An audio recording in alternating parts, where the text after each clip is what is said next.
What is flame? జ్వాల అనగానేమి? ఉష్ణాన్ని కాంతిని విడుదల చేస్తూ మంటలో వెలుగుతూ కంటికి కనిపించే భాగాన్ని జ్వాల అంటారు. ఇది మండే పదార్థాన్ని బట్టి వివిధ రంగులను మార్చుకుంటూ వేడి వాయువులను కలిగి ఉంటుంది. క్యాండిల్ వ్యాక్స్ మంటను ఏర్పరిచిందా? Yes sir. మెగ్నీషియం రిబ్బన్ మంటను ఏర్పరిచిందా? Yes sir. చార్కోల్ మంటను ఏర్పరిచిందా? No sir. కిరోసిన్ మంటను ఏర్పరిచిందా? Yes sir. ఎల్పిజి మంటను ఏర్పరిచిందా? Yes sir. క్యాంఫర్ మంటను ఏర్పరిచిందా? Yes sir. కౌడాంగ్ కేక్ మంటను ఏర్పరిచిందా? Yes sir. ఇక్కడ ప్రకాశం జిల్లా భౌతిక శాస్త్ర మిత్రుల్లో వి నాగమూర్తి గారు రాసిన పాటను ఉపయోగించుకుంటున్నాను. మండవే ఓ కొవ్వొత్తి, నీ సైన్సు సెన్సు తెలుసు కానీ మండవే ఓ కొవ్వొత్తి, అగ్గి పుల్లను వెలిగించి నీ ఒత్తికి అంటిస్తే, అగ్గి పుల్లను వెలిగించి నీ ఒత్తికి అంటిస్తే అద్భుతంగా మండావు, ఉష్ణాన్ని అందించేవు, మండవే ఓ కొవ్వొత్తి, నీ సైన్సు సెన్సు తెలుసు కానీ మండవే ఓ కొవ్వొత్తి. పుట్టిన వేడికి మైనం కరిగి దారం వెంట పైకెగబాకి, పుట్టిన వేడికి మైనం కరిగి దారం వెంట పైకెగబాకి, ఆవిరయ్యి మండుతుంది ఆక్సిజన్ తోడుంటుంది, మండవే ఓ కొవ్వొత్తి, నీ సైన్సు సెన్సు తెలుసు కానీ మండవే ఓ కొవ్వొత్తి. కొవ్వొత్తి నీ జ్వాలలు ఉన్నాయి 3 ఉష్ణ ప్రాంతాలు, కొవ్వొత్తి నీ జ్వాలలు ఉన్నాయి 3 ఉష్ణ ప్రాంతాలు, అధికం అల్పం మధ్యస్థం ఉష్ణం కలిగిన ప్రాంతాలు, మండవే ఓ కొవ్వొత్తి, నీ సైన్సు సెన్సు తెలుసు కానీ మండవే ఓ కొవ్వొత్తి.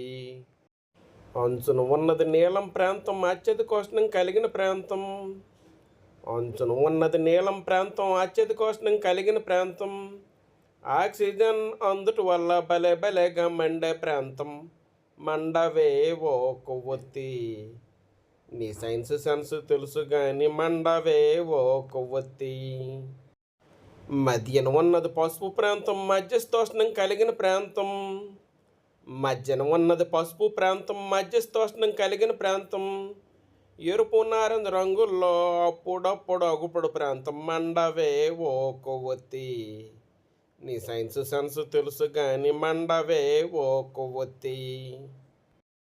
లోపల ఉన్నది నల్లని ప్రాంతం అత్యల్ప పోషణం కలిగిన ప్రాంతం, లోపల ఉన్నది నల్లని ప్రాంతం అత్యల్ప పోషణం కలిగిన ప్రాంతం, ఆక్సిజన్ సరిగా అందక అల్లల్లాడుతూ మండే ప్రాంతం, మండవే ఓ కొవ్వొత్తి, నీ సైన్సు సెన్సు తెలుసు కానీ మండవే ఓ కొవ్వొత్తి. How many colours are there in candle flame? కొవ్వొత్తి మంటలో ఎన్ని రంగులు ఉన్నాయి? 1 నీలం రంగు, అవుటర్ జోన్ నీలం రంగును కలిగి ఉంటుంది. ఇక్కడ సంపూర్ణ దహనం జరగడం వలన మంట నీలం రంగులో కనిపిస్తుంది. ఉదాహరణ, గ్యాస్ స్టవ్ ఫ్లేమ్లో రంధ్రాలు ఓపెన్గా ఉన్నప్పుడు ఆ మంట పూర్తిగా నీలం రంగులో ఉంటుంది. 2 పసుపు రంగు, కొవ్వొత్తి మధ్యస్థ ప్రాంతంలో అసంపూర్ణ దహనం జరగడం వలన మంట పసుపు రంగులో కనిపిస్తుంది. ఉదాహరణ, గ్యాస్ స్టవ్లో రంధ్రాలు మూసుకుపోయినప్పుడు ఇంధనం మండడానికి సరిగ్గా ఆక్సిజన్ అందక ఆ మంట పసుపు రంగులో మండుతుంది. 3 నలుపు రంగు, కొవ్వొత్తి యొక్క అంతర్ ప్రాంతంలో సరిగ్గా కాలిన మైనపు బాష్పాల వలన అది నలుపు రంగులో కనిపిస్తుంది. ఆక్సిజన్ సరఫరాను బట్టి ఉష్ణోగ్రతలు మారినప్పుడు దహన ప్రక్రియలు మారి కొవ్వొత్తి వివిధ రంగుల్లో మంటలను ఇస్తుంది. కొవ్వొత్తి మంటలో ఎన్ని ప్రాంతాలు ఉంటాయి? కొవ్వొత్తి మంటలో 3 ప్రాంతాలు ఉంటాయి. 1 అంతర్ ప్రాంతం, ఇది నలుపు రంగును కలిగి ఉంటుంది. 2 మధ్యస్థ ప్రాంతం, ఇది పసుపు రంగును కలిగి ఉంటుంది. 3 అతిబాహ్య ప్రాంతం, ఇది నీలం రంగును కలిగి ఉంటుంది. ఎయిమ్ ఉద్దేశం, కొవ్వొత్తు లాంటి పదార్థాలు ఏ విధంగా బాష్పీభవనం చెంది మంటను ఏర్పరుస్తాయో తెలుసుకొనుట. Materials required: candle, glass tube, pair of tongs, matchstick. Procedure పద్ధతి. లైట్ ద క్యాండిల్ కేర్ఫుల్లీ, కొవ్వొత్తిని జాగ్రత్తగా వెలిగించవలెను. పెయిర్ ఆఫ్ టాంగ్స్ సహాయంతో గాజునాళం యొక్క ఒక ఎండను రెపరెపలాడని కొవ్వొత్తి డార్క్ జోన్లో ఉంచవలెను. గాజునాళం యొక్క రెండవ చివర మండుతున్న అగ్గిపుల్లను ఉంచి పరిశీలన చేయవలెను. అబ్జర్వేషన్ పరిశీలన. గాజునాళం యొక్క రెండవ చివర మంట కనిపించినది. మండుతున్న ఒత్తి వద్ద మైనం కరిగి బాష్పాలను ఉత్పత్తి చేస్తుంది. కన్క్లూజన్ నిర్ధారణ.